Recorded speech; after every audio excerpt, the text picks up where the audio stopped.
Welcome to the Thin Blue Line Outdoors Podcast. This pig came battling. Just ended up puking last night. It sucked. Whoa! Ah! We gut it, we wrap it in tinfoil, throw it over the fire. Hey everyone, Cody here. Hope you're enjoying this podcast. We're going to try to be better about podcasts during deer season. So this podcast here is Kyle and I talking about our caribou hunt in Alaska we just came back from. We had a great time. Check it out. Hope you appreciated it. That footage will be coming out actually next year during a film. However, there'll be some sneak peeks during the edit, so definitely watch it. I think you guys will like it. And again, thank you to all our partners, and also check the website for our merch. All our merch is going to be half off right now, or at least heavily discounted, at least when it comes to shirts, hoodies, all that good stuff. And then we got a bunch of coffee still left, so check it out. I know you guys, everybody at the Deer and Beer Fest liked it. It's getting that, fall weather, coffee mood vibe, so hopefully you guys buy some coffee and we'll enjoy it. Also, good luck this deer season. Thanks. All right, everyone, this is the Thin Blue Line Outdoors Podcast. I don't remember what number, to be honest with you. Sorry, we haven't done the podcast in the studio in a while, and we were working out some details, but we're getting ready to upgrade all our podcast equipment, so that's good. But this podcast will come out last Wednesday of September. This is all about our Alaskan caribou hunt. Kyle and I just returned, along with my dad, Robbie, just returned from the Dalton Highway, Prudhoe Bay, Alaska, and hunting caribou, and it was a epic trip. We talked about it this summer, about our hopes and stuff. I think some of it was how we thought it was going to be, and some of it was completely different. Yeah. Mm-hmm. But it was awesome. Spoiler alert, we were successful. And we'll talk about day by day, and, we'll just, I don't know how long this podcast is going to go, but we'll just talk about everything with the whole trip. Yep. I guess before we go, like, day by day, Kyle, if you just want to see, like, did it meet your expectations? What changed? Whatever, go ahead. Yeah, so it's definitely, like, I knew it wasn't going to be easy. Mm-hmm. It's harder than what I thought. Yeah, definitely, probably, I'd say it was almost harder than the elk hunt. In some ways, yes. In some ways it was. But yeah, no, it was difficult. It's as hard as they say to try to get into archery range, as everyone says. They're not lying. It's true. Yeah. So, but I think my expectations are, like I said, I thought it was going to be hard, and it was harder than what I expected. The hiking was tougher than the elk hunt hiking, in my opinion. Yeah, I agree. We covered less miles than the elk hunt, but the elk hunt, every step is on solid ground. Yeah. And your feet aren't wet. I don't think there was a day there my feet didn't get wet. Yeah, so it's maybe the last day. Yeah, same. Yeah. And, like day one, wet feet suck. I'm not going to say they don't, because it does. Wet feet suck, but by the end of it, like, my feet were hurting. Like, you just...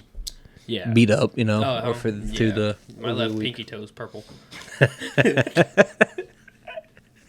So yeah, so I agree with everything Kyle said. So starting out, we'll go, day one. I'm gonna have Kyle start here. First time flying. Yeah. What do you think? I was nervous. Yeah. I'm not gonna lie. But it was. It went by good. Definitely, I was like, right away, I'm not going to look out the window until we get into the sky. And that's kind of what my theory was. But once we got up into the sky, it was pretty cool to see all them, especially where we were. We had, like, awesome, I think we flew over, like, the Rocky Mountains and all that, and it was sweet. There were just mountains everywhere and snow-covered mountains and stuff like that. So that was really cool to look down and see. But yeah, it was an experience, that's for sure. Yeah. You seemed there a little nervous at one point in time. So. Yeah. And then I was looking out the window, and then I'd look up at the wing, and then it would go, it'd like flutter, and I'm like, nope, don't look at the wing, Kyle. No, just look at the ground. I was like, should the wing be shaking that much? I guess it should. Yeah, it's fine. Anybody else see this? I was like, I'll just look at the ground. That's fine. So we flied. So our flight was from O'Hare, Chicago, to Seattle, then to Fairbanks. And my biggest worry wasn't I've flown before, but my biggest worry is to make sure everything gets there because I don't want to get stuck in Fairbanks. And luckily, we had zero issues when it comes to luggage, anything like that. Right? Yeah, I didn't have any issues. But Okay. hang on. Yeah. Apparently, you need. Yeah, talk about that. Apparently, I knew my gun case had to be locked, and I was bow hunting, so I just took a handgun for self defense in case we didn't run into grizzlies or anything like that.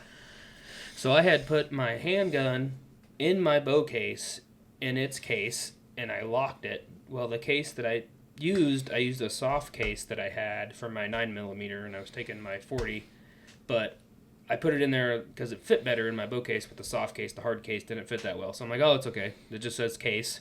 So I put it in that case. It has the zippers. So I locked it. It was locked inside of my bow case. So when we get to O'Hare, I clarify that I have and everything. And they're like, okay, you just need to you got to put a receipt inside the gun case, and then you have one in your pocket, but the gun case has to be locked. So I open up my bow case. I have my handgun case there, and I put it in there, and the TSA agent, who looked like he was about 18, he was like, your case has to be a hard case that it's locked. The locked case has to be a hard case. I'm like, oh, okay.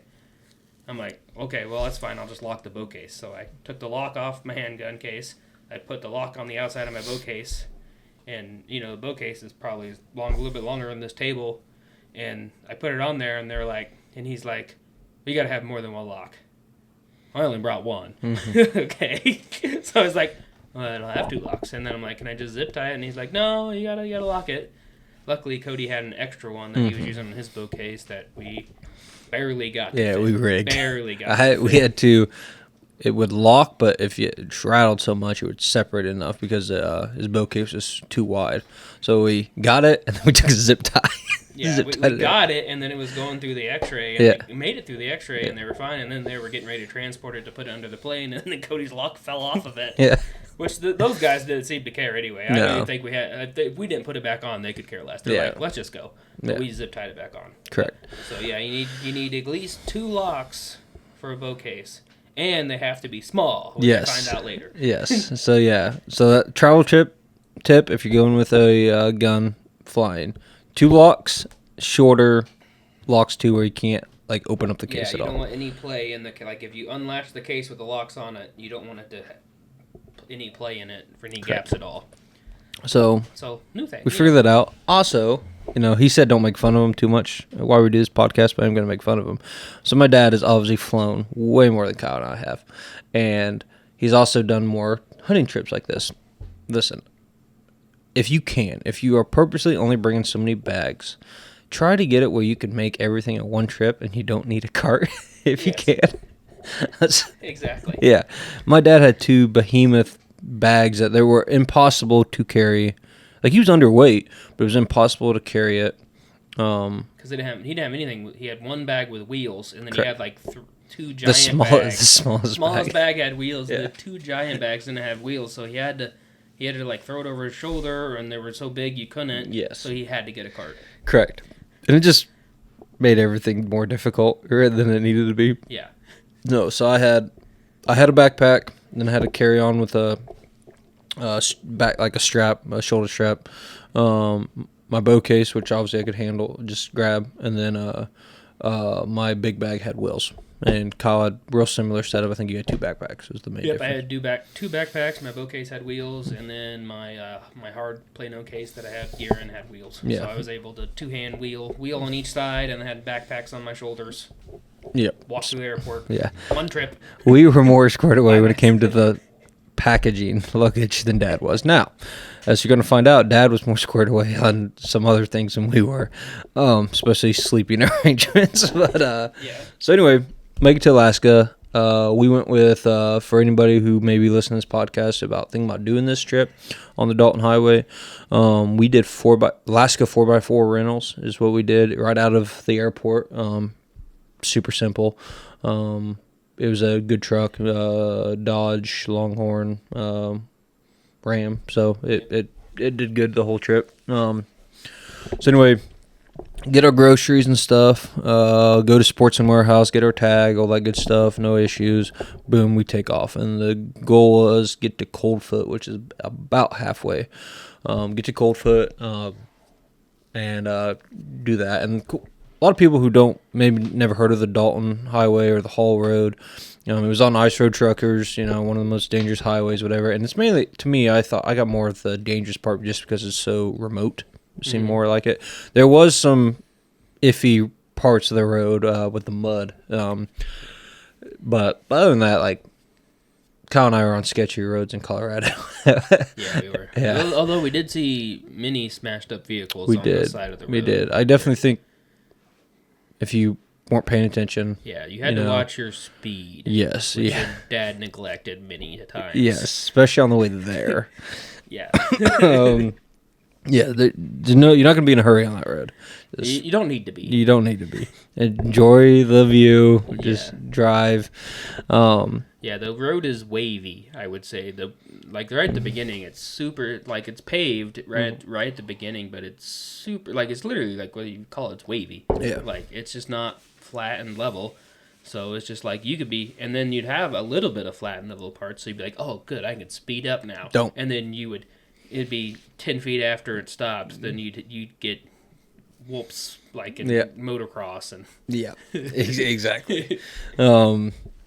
So that was fun. But we made it to Coldfoot, got gas, and then stayed at Marion Creek campground. Very nice campground. But this is where, our sleeping arrangement that we had planned is Dad was right away was gonna truck camp. Kyle and I both had tents. Kyle had a 2-man tent that he took to Colorado. It's been proven, all that stuff. And I took a 1-man Alps tent who had good reviews, and even had, when I bought it, had some reviews on there about people taking it like to Alaska and experiencing snow. It was a 4-season tent and supposed to be all this stuff. We both had 0-degree sleeping bags and thought we'd be fine. So the very first night, I didn't get soaked, but I got a little wet. And I think Kyle pretty similar. yeah, like not soaked, but wet. Wet. And some of it was condensation, which you're always going to have in some tents. So condensation, whatever. I'm not too worried about that. But pretty sure I had some ground seepage coming through the. I didn't have a ground tarp, so that maybe would have helped that. And it rained. It's Alaska. It's going to rain almost every day on you a little bit. I had definitely some coming through the tent. Well, we were late. We're tired because even though it was only 10 o'clock at night because of time change, all this stuff, we had been up longer. So I didn't do the best job setting up my tarp. So I thought I only chalked up the first night. I should have taken the time to prepare my tent better. I already thought user error. Didn't think too much about it. Yeah. I don't know what you thought after and mine was, I didn't get that wet. Mine thing, which I found out later, my sleeping bag, the distribution of the insulation. Loft or whatever, yeah. Yeah, so it has synthetic down in it, and I haven't used it since the elk trip in 21. It's just been balled up in my basement, so I think all of the synthetic down has gotten pushed to, like, certain places, so I had, like, cold spots. Like, my left elbow was frozen.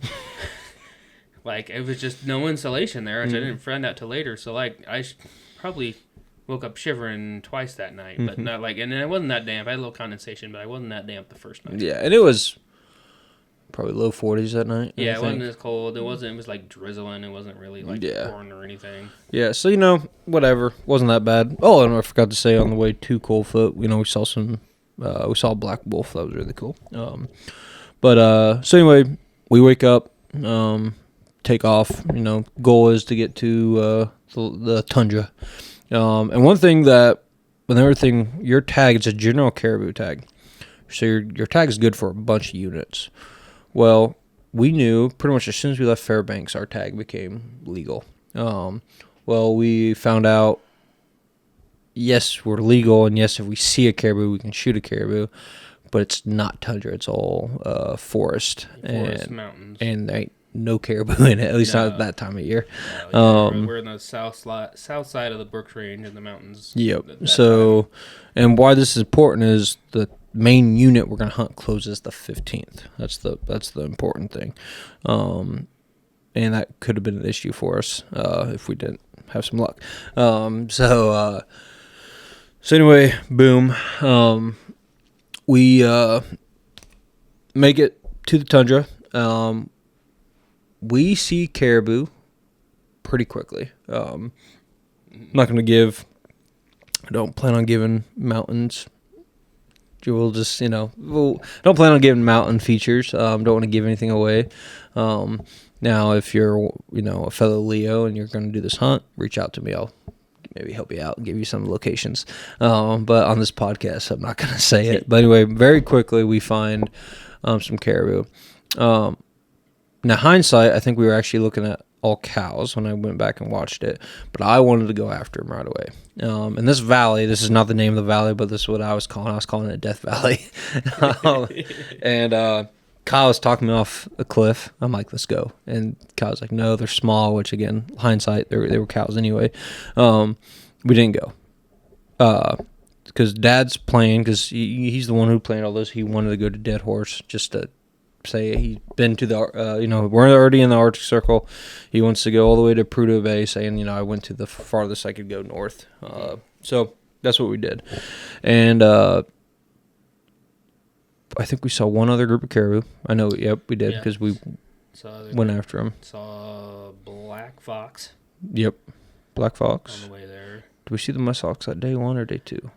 We saw it day 1. I think so, the too. Closer we got to Dead Horse. Yeah, day 1 and day 2, I think. Yeah. Yep. And then we saw, I don't know, then we saw the all white Arctic fox. True, and that's also where, and then I lost some arrows day 1 on some ptarmigan. Oh, yeah, you did. As we were going. So, as we're going, we come across this, uphill road, ptarmigan. I'm like, stop!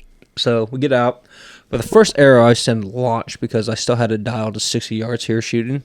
And I'm like, I wasn't even close. Yeah. What happened? And how close were you? He's like, what was your less than 20. Yeah.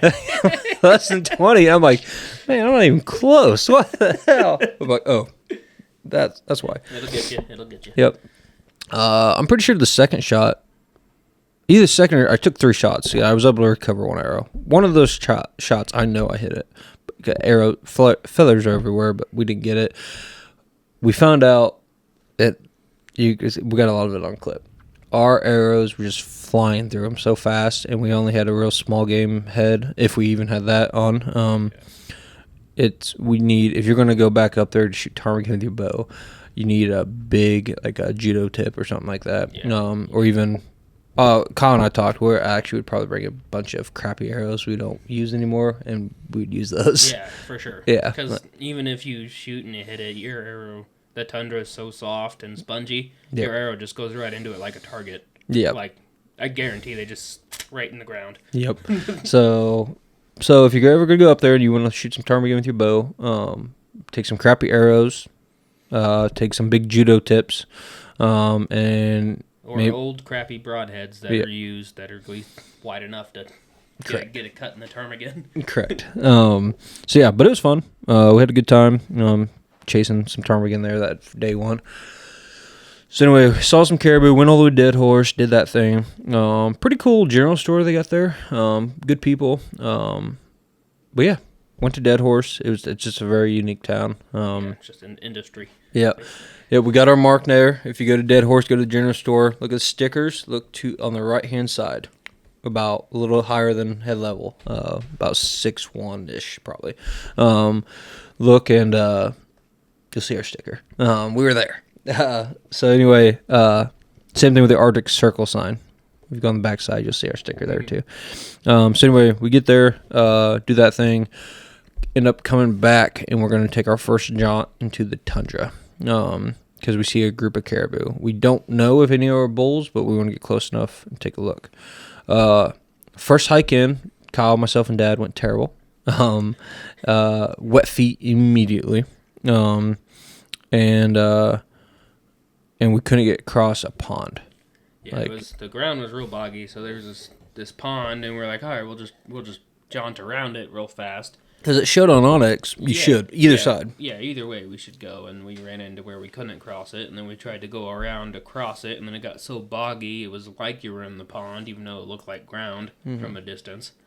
But yeah, it was super boggy. Yeah, it was super. And, the Tussocks isn't fun, but I could get by with just the Tussocks. It's just the wet feet thing. That really sucked. Poor planning on our part for not having, you needed waterproof boots. Correct.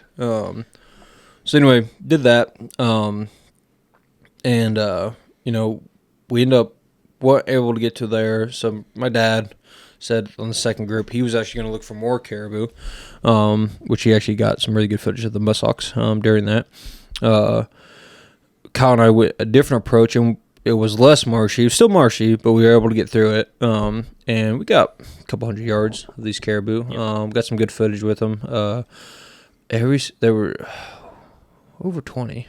I don't remember what the little group. caught. Yeah, I think so. It's over 20, 25 maybe. Yeah, I don't think I had any bulls though. No bulls, not one single bull. And they kept appearing, like caribou kept popping up in front of us, but not one single bull. So we messed around with them for over an hour, I think. Yeah, well, you had another group farther away come up, and we thought maybe there were some bulls in there or not. So we were just trying to get close enough to glass them to confirm or not confirm. Yep. But No luck. So anyway, gave up there. End up finding the campground. Dad chased some ptarmigan again for a while. That was night one before the sleeping. yeah, that was day one. Yeah. Yeah, day one. So now it's night two of sleeping. End of day one. Kyle and I set up our tents. Again, I don't think it poured, but it was just a good drizzle all night long. Yeah, I think it rained more while we were sleeping. Probably. It was a little drizzly when we went to bed and set up the tents, but it definitely rained more overnight. So and it got a little colder. It did get colder. So I took the time to make sure to set up my tent right this time. I know I did. I made sure the tarp was set up right, all this stuff. I'm good to go. I don't remember what time it was, but I remember waking up pissed because I'm wet. And I don't know, like, I can see my walls all have water on them, but it's not like pouring through, but I have standing water in the bottom of my tent. You had a puddle. I had a puddle. I remember thinking, like, what the fuck? How do I have a puddle in my tent? And we were on solid ground there. Yes. So we weren't even in the Tussock stuff. Correct. We were on, like, off the shoulder of a gravel road that went to the pipeline or Correct. something like that. So. And I had, like I said, I had ground seepage.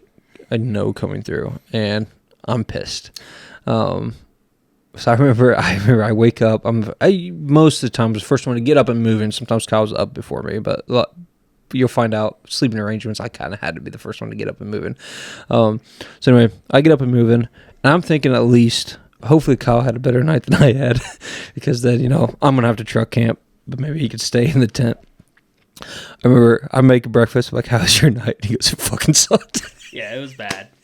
It was not good. I did the same thing you did. Like, we tied our liners, our tent liners. We tied them to the truck.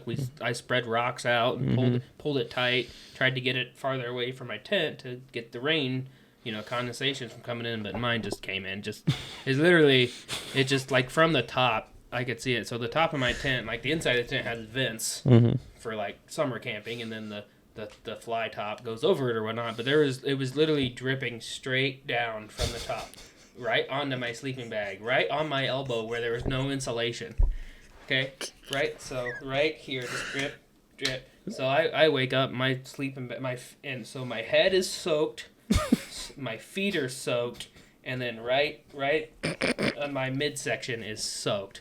And I'm freezing. I remember I woke up 3 times shivering that night. Just literally, I wake up and then go back to sleep. I was like, oh, it's cold. So three times that night I woke up shivering, and I'm just like, why am I so cold? Because I'm like, I was a little damp, but I didn't get why I was so cold because I hadn't figured out what was wrong with my sleeping bag yet. So yeah, I did not have a good night. No. And So my pants that I wore that day were a little damp, like from the shins down, and my boots were a little damp. And I was just going to lay them out in my tent to dry. And then me and Cody had discussed, which we have done many a times before, you just leave your boots inside the fly top, in between the tent and the fly top and the ground. There's a gap right there. And if you leave stuff there, it'll keep it out of the rain, and it'll kind of dry because of the air. That did not work. No. My boots were way more wet than when I went to bed, and Yep. my pants were completely soaked. The whole pants, like you had stuck them in a puddle and pulled it out. I'm like, son of a bitch! And those are the pants I was planning on wearing every day. Like those were my thicker pants. Yep. I didn't wear them again until the very last So day. luckily, I was wearing my lighter pants, so my thicker pants are okay. But yeah, my boots are soaked. Yeah. I don't think my boots really got dry completely until I came home, to be honest with you. Yeah, that sucked. So, I don't have very good things to say about my Alps tent. I'm not going to speak for their other products, but the single man Alps tent, I would never trust on a hunt like this again. I think elk hunting in September, you're probably okay. Some other stuff where you're not expecting a lot of inclement weather, I think it'd be fine. But yeah, Yeah, and mine's not a great, like mine's not a super expensive one. It's a fly top I got off Amazon, but it literally says it's a 4-season tent. There's literally pictures of it, people like on top of a snowy mountain hunting or camping and hiking with it, and like, oh yeah, it's 4-season tent. I'm like, okay, had no problems with it in Colorado at all, but yeah, it's not good for I just think not good for rain. I think just Alaska's a different animal. Macau and I talked, if we did a hunt like this again, we'd probably get one tent. Don't know what, but we'd do a thicker tent and we'd split the weight for the flight. Yeah. Just because, that sucked. So we were truck campers. Yeah, I don't think any pop-up tent really doesn't work that well. No, and some of the pop-up tents that I did see up there that people use them. Some people had the expensive like Kuiu tents and stuff like that, which those are probably okay. I mean, you're spending $300-$400, maybe $500 on some of those. Are made for that. And then a lot of teepee styles. A lot of teepees, the Stone Glacier teepees and some other teepees, and a lot of teepees with wood stoves. Yeah, which I think that would almost been nice just to dry your stuff out. Yeah, so yep, we definitely did not have the right tents. Correct. So, keep in mind. I think Kyle and I both want to make some improvements to some of our equipment after this hunt. At tents especially. Tents, I'd say number one. Maybe sleeping bag for Kyle too. Yeah. I'll give my sleeping bag. I bought the Mummy Bag Teton. A 0 degree bag. Pretty happy with it. First time using it. I had on the elk hunt. I had a Slumberjack 20 degree bag, and it was fine. I got cold though still, just because I don't think a 20 degree bag was during that weather we got was warm enough for me. But this Mummy Bag Teton I was pretty happy with, so I would give good reviews on any of that stuff. But anyway, yeah, we did that. So we were truck campers after that. So that morning too, we decided to start heading back towards where we first saw the Caribou and Death Valley. We go back. I don't think anything happened on the way to Death Valley I can think of. I think so. I think that was the next day. The next day, yep. So anyway, we go to Death Valley, and right away we get into Caribou very quickly off the road, and the walking wasn't that bad. I think we were feeling way too good about it because we're actually on a mountaintop, so it was kind of rockier more than the Tussocks. And right away we get into Caribou. We get within 84 yards, I remember. Yes. Of a bull. Of a bull, yeah. It was not a bull. But we were first like, Dad, just shoot it. And luckily he didn't, because as we got closer, we're like, definitely not a bull. It was a cow and calf. So that's one thing. If you're new to caribou hunting, everything has antlers. Even calves have little small ones. But the cows have antlers or horns. The main thing is they're in velvet, I think 24/7 essentially, because they don't have the testosterone to get hard horn. So when we were hunting, this thick fog was in the valley at first. We get close to those. They end up no shots or anything. Good thing. They moved off, and we kind of go to this big boulder we see we want to get to, and the fog kind of lifts, and we start seeing just caribou. And I don't remember if it was at that rock or we found a glassing point we wanted to get to, and it was at that rock. One of the two rocks we could see more, and we see some shooter bulls. Yeah, I think that's when we got to the big one. Yeah, I think so too. I think we spotted them a ways away and got closer so you can get better. Correct. Better They were probably the caribou probably were only like a mile off the road, if I had to guess. But there was some rolling hills, so you can't see them that great from the road. And for us to get around them was about 2.5 miles. We had to do a circle to get around them because of the wind and terrain and all that stuff. So anyway, some nice bulls were in the group, and we're gonna put a stock on them. So we know, hey, we're gonna do this big roundabout circle, get on the same hill as them, start working our way. And again, this fog is rolling in and out, and we're hoping the fog rolls in as we get close. So we get on the hill, and we're kind of divided by like 25, 30 yards each walking, and boom, Dad sees them. We all hit the deck. Dad's kind of in pinpoint, like he can't move too much. Kyle and I were able to get together and back, and we're going to try to do a circle around him. Dad's army crawling to a point. At this point in time, they're not moving. Hindsight, if we knew what they were going to do, Kyle and I should have just stayed put and watched Dad, but we didn't know. We didn't know. Which I guess hindsight, good thing we didn't, because the pack job would have sucked. But yeah. So anyway, Dad's army crawling. He's trying to get to like a certain like rock outcrop, whatever. We're backtracking, and we're trying to get closer to. And do you remember 120? I think maybe we got to the bulls. 120, 140, something like that. Yeah, I think so. Yep. We get to the point, and yeah, we see them, and yeah, they're like 120 or something, and basically we had to make a choice. We were either gonna go army crawl to almost like a bushy area where it had some taller vegetation right there. We could either army crawl to that, or we could back out and go farther back and go down the mountain, down the hillside a little bit more to try to stay out of sight, and that's what we ended up doing. Yeah. Mind you, as we're doing this, the Dad's got cows within bow range now, and the bulls are coming. Well, unfortunately, whether the wind changed, we got too far downhill, whatever, the caribou get our wind and take off. We should have stayed right where we were at. Yeah, had we not moved at all, yeah, they walked right to where we were. Correct. So they ended up, we kind of chased them a little bit. Dad almost got a shot again on those bulls. We kind of chased them because pretty much they came off the hill, did a big circle around the hill we were on, and they ended up coming right back to where they were. Yeah, almost the exact same spot where they got our wind. Correct. So if we just stayed put, but who would have thought? Which I've seen in videos where they said they do that, but they just don't do it every time. Exactly. It's just like hard to put your cards on that. Correct. Not knowing now, I would say, especially if you got enough people shooting like we had 3, I would almost any time we were to do that, I would be like, hey, you stay here. Correct. Yeah, just in case. Yep. So anyway, at that point in time, we're running out of daylight. We're all pretty tired. That was about a 5-mile hike on that one. So we all go back to the truck. And honestly, that was my most tired hike I got the whole time, personally. I was pretty worn out. Mine too. That's when my knee started hurting. And we still had, it hadn't snowed yet. So. Correct. So at that point in time, we go to beer camp, we called it. The other thing I'm going to also preference. So it's archery only. I know we talked about this in the other podcast this summer.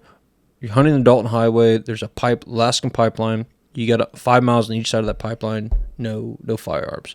Archery only. Kyle and I are using our bows.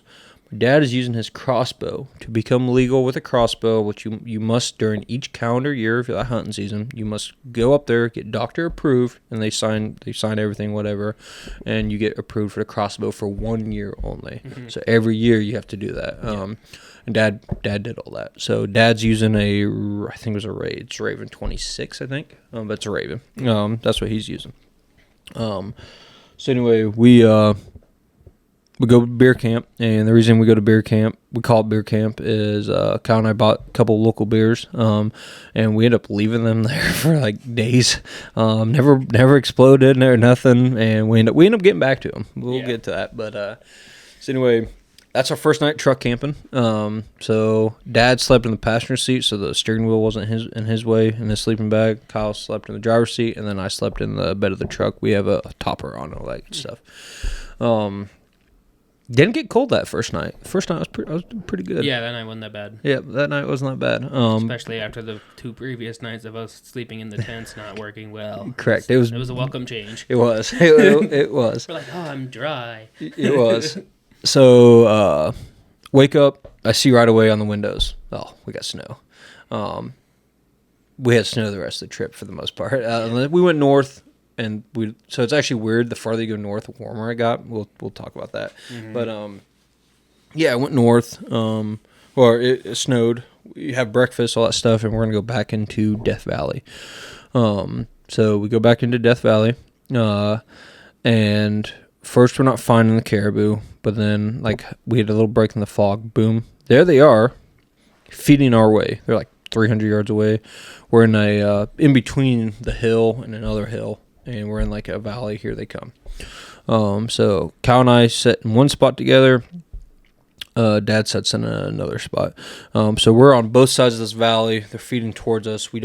At first, they kind of actually looked like they were going to walk closer to Dad than us. Yeah, they did. And they ended up doing something we didn't think they were going to do. There was this little crest of the hill, and I wanted to make sure I could shoot it because I didn't think they would go over that hill or around that hill. Well, they did.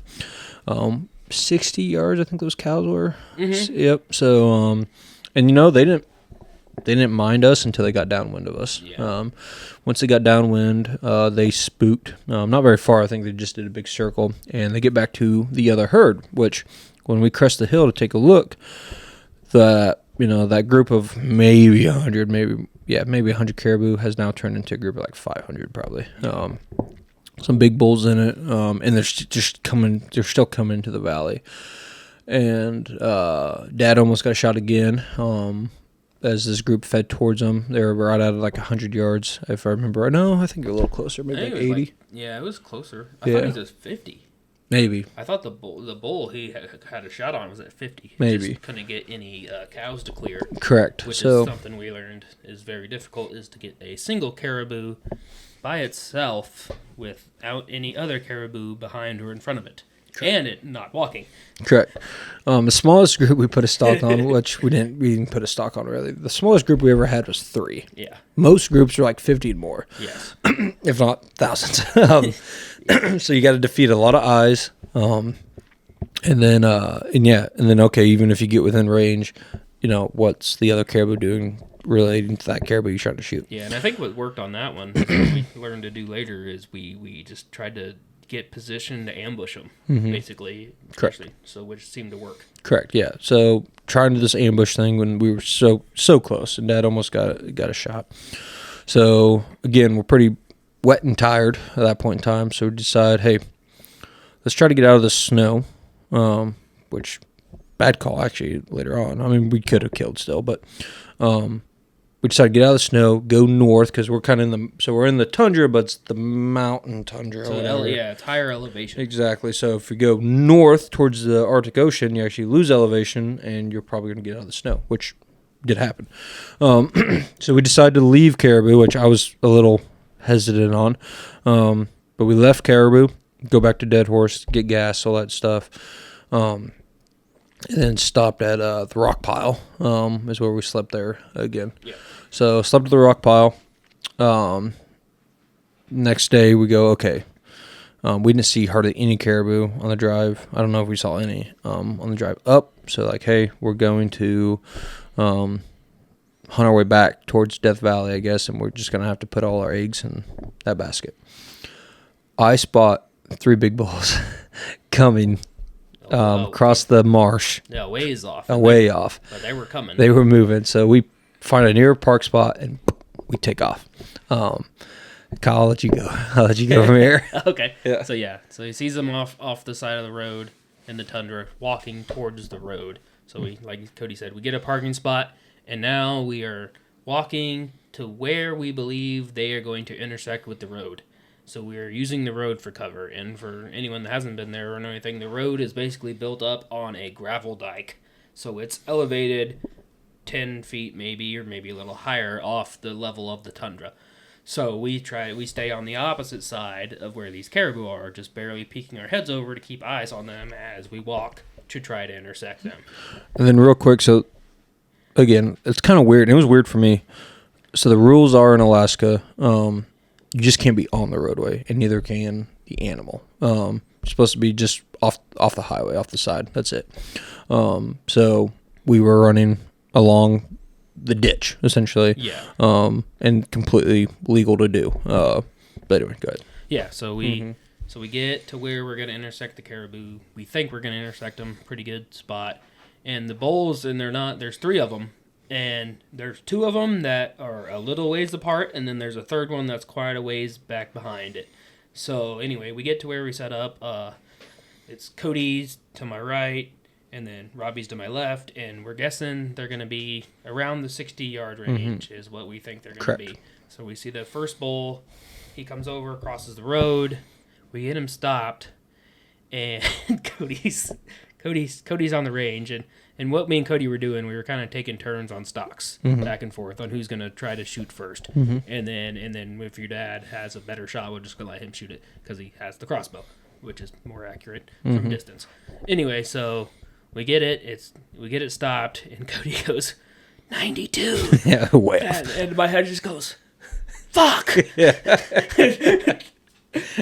I thought you said it was going to be 60. Yeah. The only thing we could guess, because there was a road sign I ranged. So where we thought he was going to cross, it was right at 60.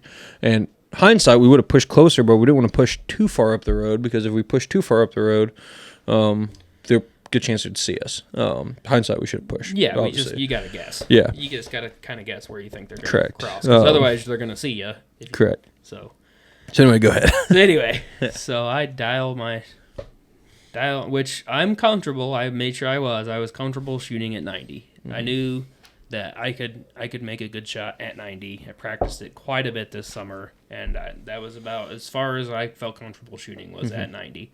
So it's a 92, so I get dialed in, and the caribou is just standing there, and it's a big bull. It was a big bull. It was a big bull. Yeah. So I'm excited. Though it's really far. And then, so I know either I'm going to shoot or Robbie's going to shoot. And I just go ahead and draw back, and I'm just put my pin on it. And I think what I heard from Cody. So I watched the video. Yeah. Okay. So, because it was, and honestly, I think I kind of blacked out too, because I didn't know what exactly I said. All I said, I watched the video. So the video I have is just of us 3. I didn't know where the caribou was going to be, so I attached the GoPro facing us 3, or DJI. I just said on you. Okay. I didn't say Rob. I didn't say you. I just said on you. For the distance, and I know, and Robbie was aiming too. I hear Cody say, "Dad, on you," and I go, "Okay." That's a good call. I'm like, it's far. Let's let the guy with the crossbow shoot it. So I am drawn back and just waiting. And I'm waiting. And I'm like, I don't think Robbie's going to shoot it. And he's not shooting yet. And I'm like, okay. So I settle my pin, and I'm like, all right, this arrow's going. I'm like, it's not moving. Yep. I send it, and all I hear is a whack. And I'm like, oh, I hit it. Yeah. God. It's like, yes, the practice paid off. And it's a far away, so I'm not sure. But to me, it sounded like a pop. And I'm like, all right, yeah, that sounds like a long pop to me, like I'd hear on a whitetail. So I'm like, okay, awesome. I'm like, I nailed it. Well, it didn't really react at all. I'm like, it's not acting like he got hit. I know he got hit. I heard it get hit. So he didn't act like it. And I think at that time... So I actually did not shoot at that one. You didn't shoot at that one? But Dad did. Yeah. Okay. So, you sure? Yeah, I thought I did too. I watched the video. You shot at that one. It went behind its butt because you shot. So next... I did shoot at both. You're right. Okay. So I think mine hits, but it's not reacting. And our goal is, especially if we get one hit, let's get it killed. We got 3 people there. Fling some arrows at it. Like, all legal. Let's finish it off. Yep. So Cody shoots. Well, when he shoots, the bull walks. I don't think Walks my arrow. right out of the arrow Yeah. path. So I Damn. see his arrow, and well, I don't know if I see it, but I hear it, and I hear that doesn't hit. So Yeah. dang it.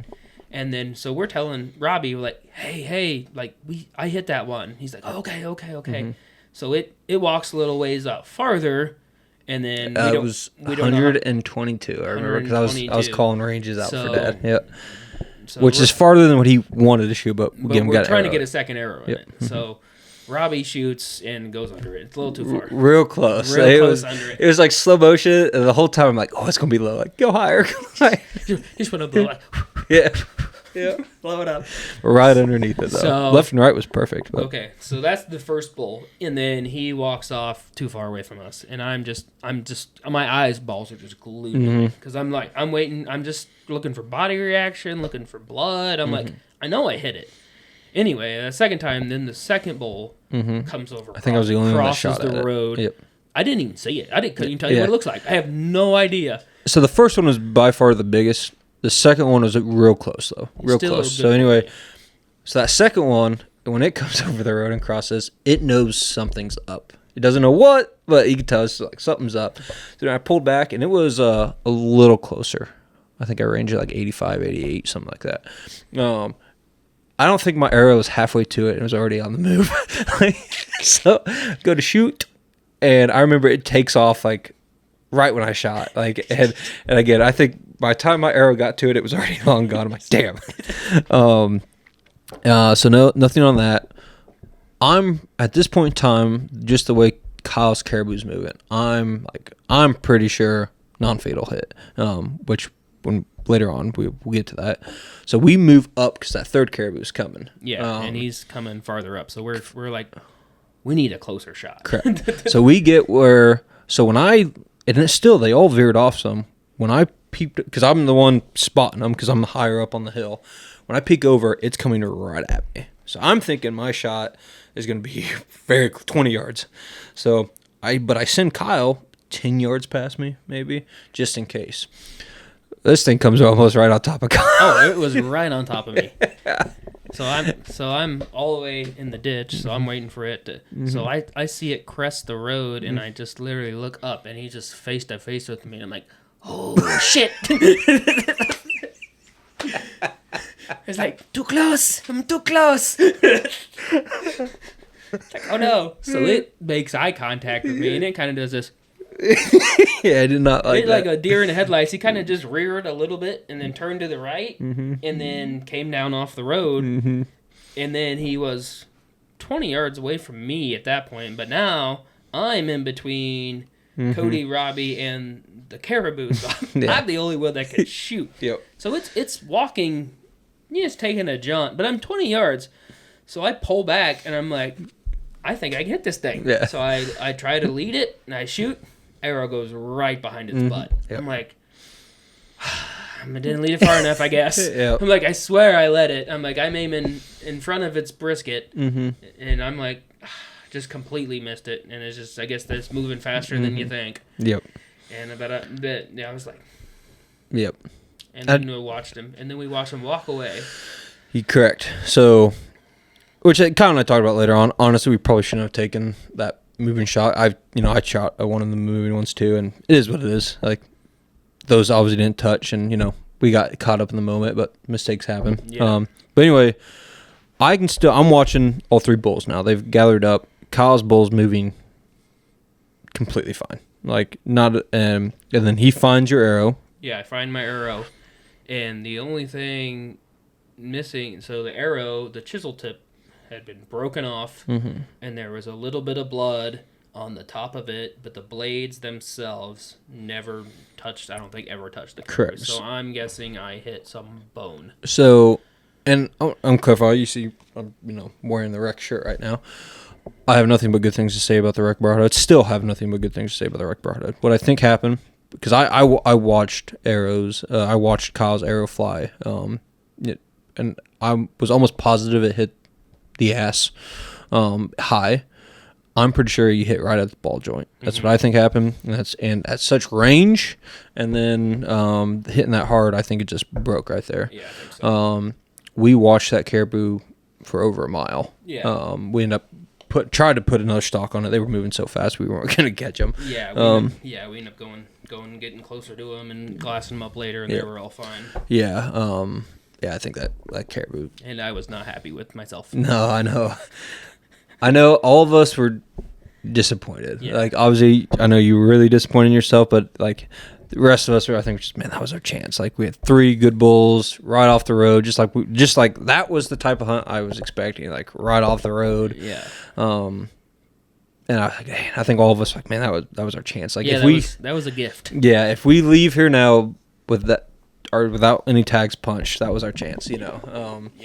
So it was kind of a quiet ride back to Death Valley. Yeah. Yep. So anyway, we're going back to Death Valley. As we get closer, Kyle tells me, hey, next opportunity, you're up. We come across, we're getting closer to Death Valley. We see caribou on the road, and we're getting ready, like, what should we do, whatever. And these 2 hunters come up to us, and they tell us that, hey, we got 2 of our bow hunters, they're rifle hunters. They got 2 bow hunters trying to go after him. And we're like, okay, like, they were here first. We're not going to fuck it up. Let's sit here and just watch them. And I'm getting my spotter and scope out just because I want to watch. And finally, those rifle hunters come back to us and say, hey, they want us to go scare these bulls because they actually did a big roundabout stalk and they got up and from their beds and walked away from them. So they actually want us to try to scare them. How about you guys try to do a stalk? If you kill one, cool. If you don't, maybe you're scaring right to them. And it was really, I don't know those guys' names for some reason. If you guys put 2 together and watching this or listening to this, you guys are super cool. Nothing but respect. So this is the first time we brought out Kyle's decoy. Mm-hmm. Boy, did that work. Yeah.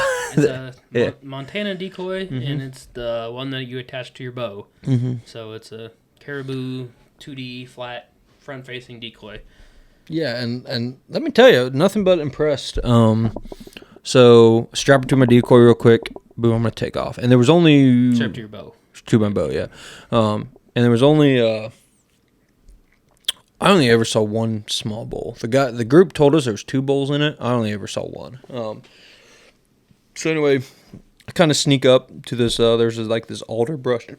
This alder brush. Kind of sneak up, get to it, and then I get to a point where I got to step out of the brush. I step out. I'm behind this decoy. Worked like a charm. I ended up getting within 70 yards of a bunch of the cows. And I finally spot the bull. He's coming my way, but I could tell all the cows, they're getting a little fidgety, which I just assumed it was me.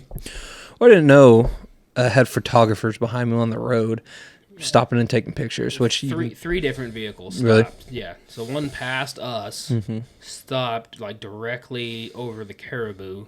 They got out and took video or pictures, drove away. Then a van, and then a RV coming the other way stopped, got out, and they hung around the whole time you were there. Just they moved with the caribou directly on the road so they get video. So they're definitely pressuring them from the road, which you didn't know. Yeah.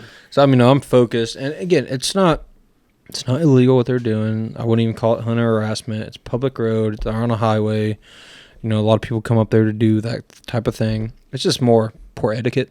Yeah, like pull up farther ahead and videotape it. Yeah, that's what I mean. Get an angle. Don't get direct line with them, especially if you see another vehicle there, which you could tell are hunters, which they should have been able to tell we were hunters. Yeah, and then Well, in some of the picture and video, I have to be in. If they're I'm in between them. Yeah. So okay. Yep. Yeah. So anyway, don't get a shot. They end up moving, kind of running past me. I do a big circle, get on the road, walk it, cut back in. I get within bow range again of the cows, but the bull took a big roundabout way. So close, but no cigars. But the decoy worked extremely well. We were really happy with that. So anyway, we pack up, start heading back to Death Valley, get close to it again. We see caribou on the right of us, to the left of us. A woman comes up to us and says, hey, my brother is hunting these group, putting a stalk on it right now. Like, cool, you guys do that, we'll go after these ones. And we actually it was kind of cool, we got to actually walk the pipeline on that one. We walk it, and I'll let Kyle go again because Kyle's this close again. So, yeah. So we walk it, we got the herd in the valley. They're just kind of hanging out. Once again, we're trying to figure out what they're going to do. and they seem like they're going up the mountain a little bit, up the pipeline road, and they're gonna, maybe we can intersect them. So, well, we think that, and well, then they start moving, and they move fast.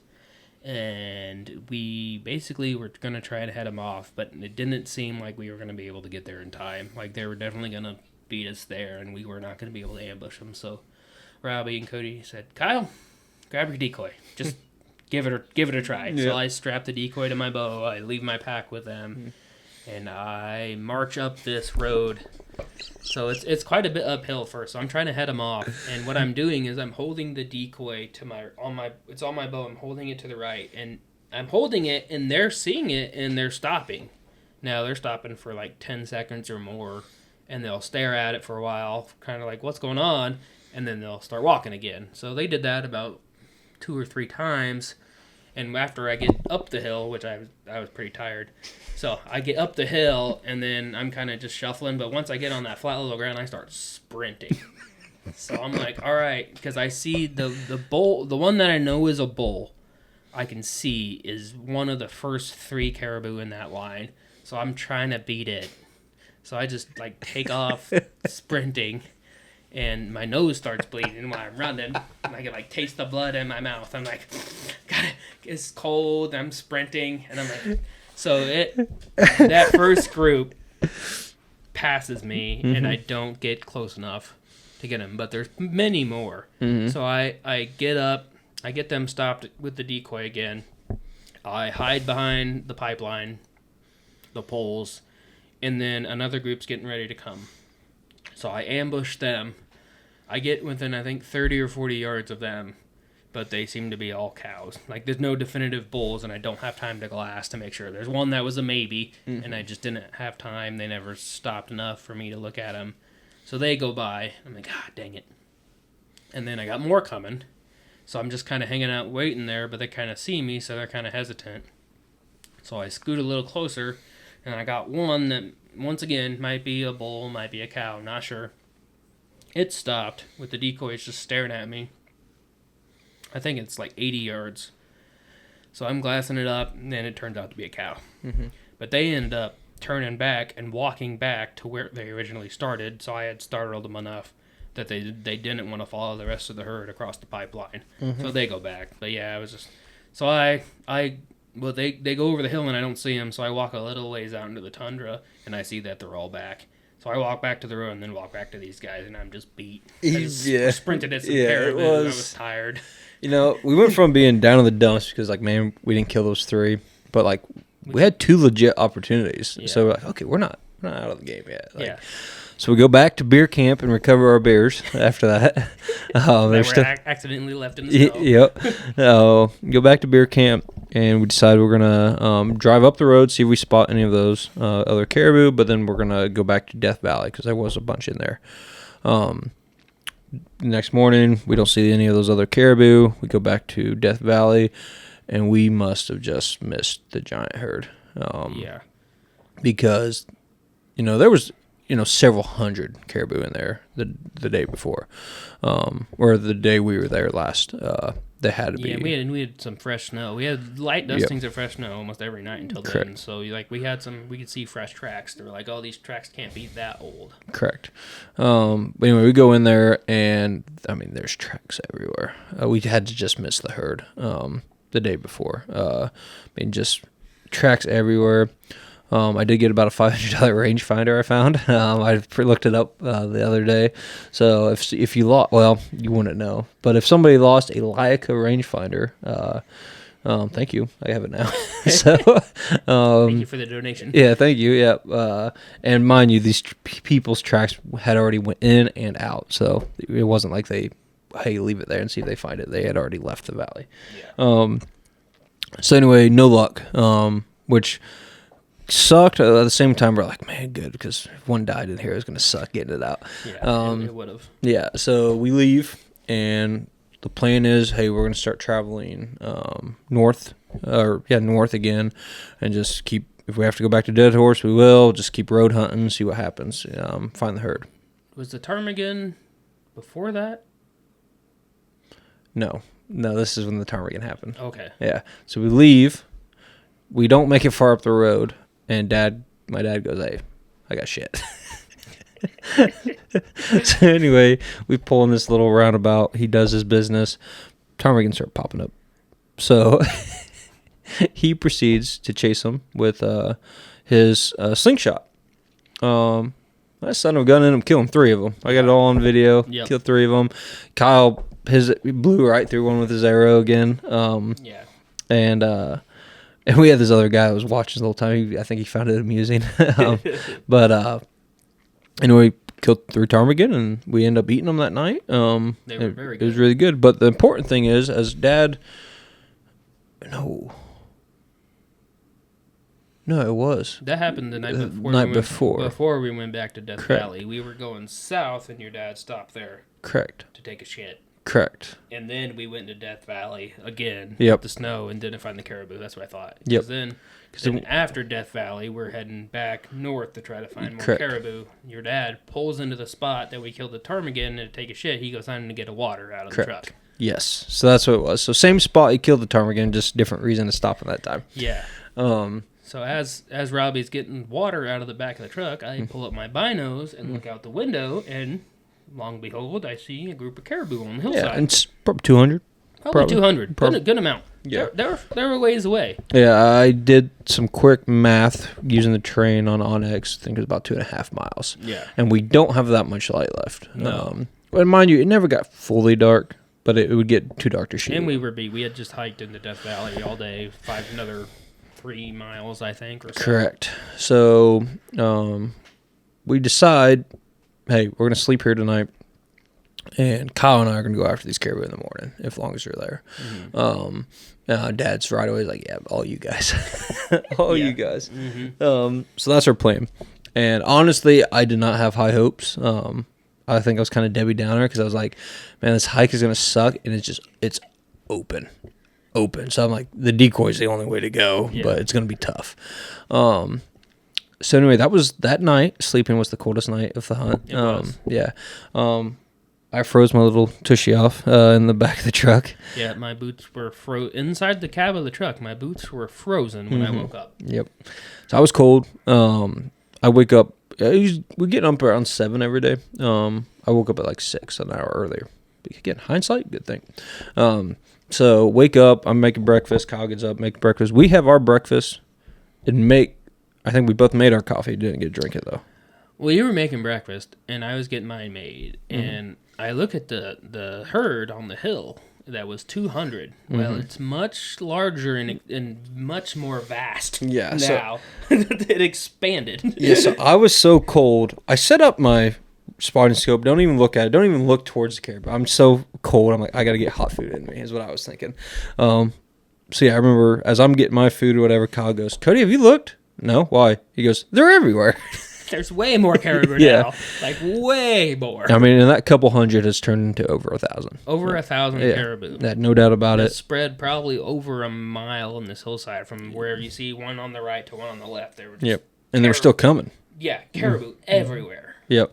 So we're like, wow. Now I'm also kind of thinking like, well, we definitely got to go after them, but like, how are we going to defeat 1,000 eyes? Like, and so anyway, Dad was always the last one to get up. Just he was in his nice cozy sleeping bag. It always delay. So anyway, again, I think we both had our breakfast.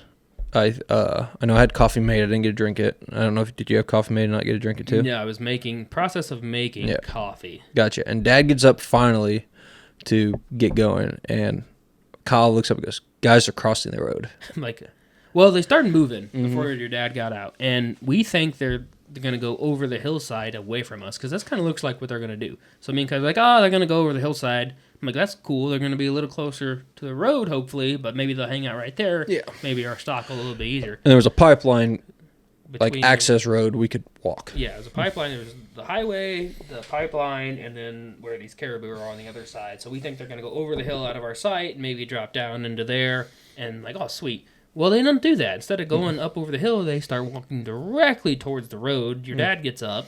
We see them like, oh, look. We're like, oh, no. They're crossing the road. No, we have to go now. So anyway, we all jump in the truck, grab our bows. Boom, we got to go. So Kyle and I were ready.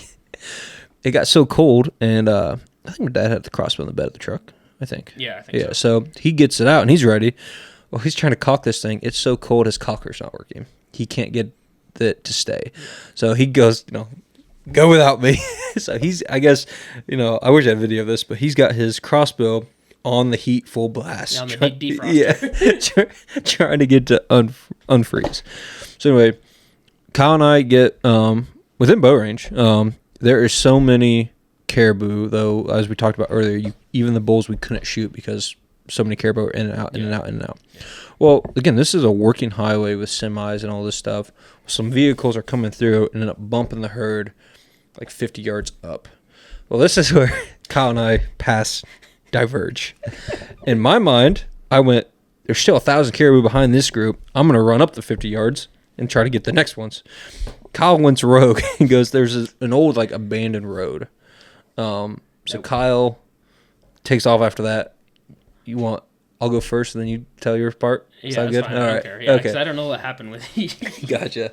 So anyway, about the time you took off, my dad joins me. He finally got his crossbow unfrozen. So he goes, hey, you're up first. So we get up there, and again, these, and mind you, we have Jonathan, rifle hunter, was watching us the whole time. Really good guy. We have nothing but good things to say about Jonathan. So he's watching us the whole time. I'm sitting up there, and I'm pulled back on multiple caribou. Got my pins on multiple caribou.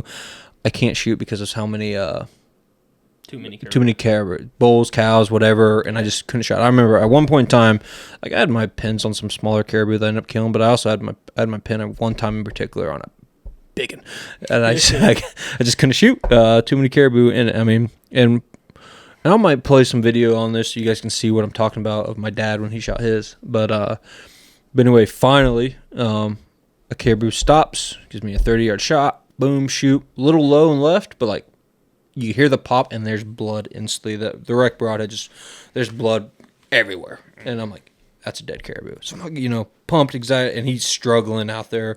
So I'm like, okay, he's dead or going to die. Dad, you're up. So he leapfrogs in front of me. I'm ranging for him. All I had camera-wise on me at the time because mine's the only kill not on film. So boom, I get my phone out and I start recording my dad. And at first I was calling ranges for him because when I shot, they kind of again pushed forward another 20, 30 yards. Yeah, definitely. Yeah, knew something like what was that? Yep. So anyway, now though, Dad's gotten close enough to these caribou that you don't need a range. Put your crosshairs on and pull the trigger. Anyway, finally a bull comes through and Dad pops him and he runs out there. He died closest to the road. He runs out there 60, 70 yards and dies. So boom, we got 2 caribou down. Well, we had to go finish mine off. I had to walk up, get another arrow in it. It was going to die, fine in my head. But anytime we can finish it off sooner, we do. Mm-hmm. So I'm done.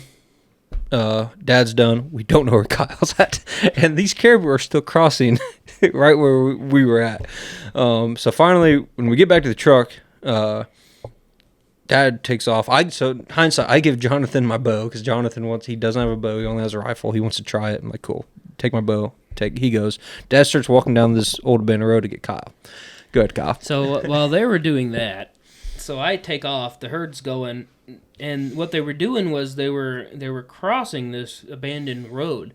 So my plan, and it's elevated a little bit. So my plan was to get up there and hunker down right there and get the next wave. So I wasn't really hunting the ones I was getting close to. My idea was to get up there and hunker down, and if they're going to take the same path, then get the next wave. Little did I know that Cody and Robbie were shooting them and perceivingly bumping them farther away from me, which I didn't know. Yeah. So they were getting farther away from this road that we're crossing. I'm just looking, I'm like, gosh, they keep, like, they're still coming, but they're getting farther away. So I'm just trying to find a spot to get out of sight. Well, they're getting farther away. So now I'm like, this road's not going to work. It's too far. Mm-hmm. But I can see a change in elevation. It drops off of this road, and there's a hillside like this. So my plan is that I can tuck behind this hillside and hide right here. They can't see me at all, and I can get them coming across. So they do that. I get hidden, and they're coming across, and I'm just waiting for a bull. Finally, I get some bulls I see some bulls coming, so I get ready. So I start to range the cows that are getting that path, and they all kind of take the same path. Once they have an established path, they just follow the track, so you can tell. So I range it, and I get one range. It's like at 90. I'm like, gosh, that's far. And then anyway, the bull's kind of coming, so I get ready to range it, and my rangefinder stopped working. It got too cold. Yeah, you should backtrack a little bit. Talk about your rangefinder okay, issues. So yeah, so I had a Vortex Ranger 1800. I got it back in 21 for the elk hunt. Worked great. Haven't had a problem with it. Batteries on those things, they last a long time because you don't use them that much. Has a battery indicator on it where it has a battery and it has 3 bars. So it'll tell you when the battery's getting low. Anyway, it's the Saturday, or it's Friday, a week before we leave. My rangefinder stops working. I switch out the battery, won't turn on any contact vortex. I mail it in. I tell them I'm leaving for Alaska in a week. What's the turnaround time? They said, no problem. We'll put a rush order in on it. They said, get it shipped in here. They sent me the label. I shipped it in there. It was all free. They take a look at it, and they update it, said, your rangefinder's not repairable. We're going to just upgrade you and send you a new one. So they sent me a brand new one that was about double the price of what I paid for mine. And I forget the name of it. I think it's a Viper or something. I don't remember what it's called. But anyway, it's like $300 more, so it's almost double the price of mine. They give it to me for free. I'm like, all right, sweet. I get it Wednesday. So I sent that in Friday, and then by the Wednesday, they sent me a brand new one, which was awesome. Mm-hmm. No problem at all. So I get it, using it. It works great. Get all set up. It's working great. Like I said, we get it to Alaska, and I don't know if it was just because I think it had been sitting on the shelf a while, because the box had dust on it. Well, my battery's like drained now. Mm-hmm. So I think the battery's just been sitting in there, and it's been sitting a while. The battery was completely drained. The cold weather up there drained the battery. Now my rangefinder's not working. I'm cussing this rangefinder. I'm like, really? I get right here, I get set up, and I can't range. So I'm like, all right, well, the cow that I ranged at this distance was at 90 or whatever. I get the bull stops because they're walking real slow now because I'm quite a ways away from the highway, so they're kind of calmed down. So they're just kind of gently walking, so they'll stop every little bit. So I'm like, all right, I set it to 90, and I pull. I shoot. I hear my arrow hit antlers. It sounds like if you ever had your arrow hit a tree or tree limbs or anything. That's literally what it sounded like. Ding, ding, ding. So like where I'm aiming, so the bull's facing to the right. So I'm like, wow, I shot right again. I'm like, so far this whole time, like I'm aiming and I'm shooting right to where I'm aiming. So I'm like, what's going on? Like, whatever. I'm like, well, then I'm like, I shot too high. So it was closer, definitely closer than 90. I'm like, dang it. So I just kind of hang out there. More's coming. A little bit goes by. I get another bull come.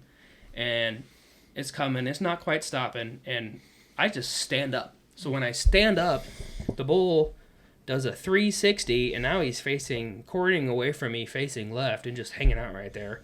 And once again, I can't get my rangefinder to range. So I think it's a little bit closer. So he's quartering away, so I tuck it where I think I need to tuck it, and I shoot, and I just completely miss it. I'm guessing I missed it right of his ass, probably, being that far away. So I'm like, all right, this sucks. So now I'm very defeated. No more caribou are coming. I hike up the hill in the snow, and the snow's like shin, almost knee-high, where I was walking. So I get back to the road, I look up the road, and I just see Robbie waving me on. He goes... I walked to him. He goes, "Did you get one?" I said, "No, my effing rangefinder won't work." I'm like, son of a bitch. And he's like, "I missed 2 of them." He's like, "Okay, that's fine." He said, "There's more coming across the road. And me and Cody already got one." I go, "Really?" Yeah. He's like, "Yeah, we both killed one already." I'm like, "That's awesome." Yeah. He goes, "All right, well, there's more coming. Just go back up there." He's like, "Don't wait for me." So I just take off running. Yep. So I'm just running, walking. I get back up to the highway with Cody and this Jonathan guy is trying to kill one. Well, there's no more caribou crossing the road. They're still on the other side of the road, just hunkered up there. Yep. You can tell they were pressured and they were waiting, which in hindsight helped me a lot. Correct. Yep. Mind you, I want to clarify. So I could tell Kyle's not in a good mood. Like as you walk out, He's like, I need your rangefinder. Mine's fucking not working or something like that. And I go, okay, man. Hand it to him. Like, you okay? No. Okay. I was not a happy camper. So, yeah, like you said, they were stalled up. And anyway, Dad and I end up sitting at the truck and videotape. And go ahead. Oh, yeah. So they end up sitting in the truck and videotape them. So now we're trying to let things calm down. So me and this Jonathan has Cody's bow. And we're trying to pinpoint where we think they might cross again. So, I don't know, 10, 15 minutes maybe go by. So we guesstimate where they think they're going to cross. They start coming again. We're like, all right, sweet, they're coming. So we hunker down there in the ditch. And they come, and they're right on top of us. Yeah. So we guessed perfectly, which was not exactly what... We got upwind of them, so we got on the other side of them, on the north side of them. And now, we're downwind them anyway, so they can't smell us. So we're like, maybe that'll help a little bit. So we get that, but they come right on top of us. They see us, and the first one veers down and goes down maybe 20 yards and then comes down and crosses the road, and now they're just piling in. So, and then the Jonathan guy's like, hey, I'm just borrowing your buddy's bow, you go first. I'm like, okay, sweet. So I get set up there, and there's just caribou after caribou coming, and they're like 20 to 30 yards away from me, and I'm down in the ditch on the tundra. So I'm just waiting. Same thing, I'm not pulled back bet, but I got my bow up and I'm getting ready, and I'm just waiting for one to kind of slow down or see one that I might want to draw back on. And there's a couple real big ones that go through. Same thing. They don't slow down, they don't stop, and they don't separate from other caribou. Finally, a couple minutes go by, and then one comes down over the hill. He hits the tundra. He stops, puts his head down like he's gonna feed or something. Well, I see him kind of slow down, so I draw back on him. I'm like, all right, I just need him to clear. Well, he stops and puts his head down, and then he clears. And I go, son of a bitch, he's alone. So I'm like, all right, sweet. And then I just put the pin on and then draw. So I'm aiming, he's facing to the left. So I'm aiming shoulder crease. I hit to the right, back behind the ribs, I think, back lung or liver. But I smoke him and I see it, and it's perfect height, up and down's perfect. It's just to the right of where I was aiming. Anyway, so I hit him. I'm like, heck yeah. So I see the arrow go through him. I'm like, awesome, he's hurt. I see the blood. He walks a little ways and then beds down, and then I'm like, all right, Jonathan, you're up, you go. I'm like, sweet, I hit mine, he's down. Awesome. They keep coming over. It takes a while. Then Jonathan gets a shot on one.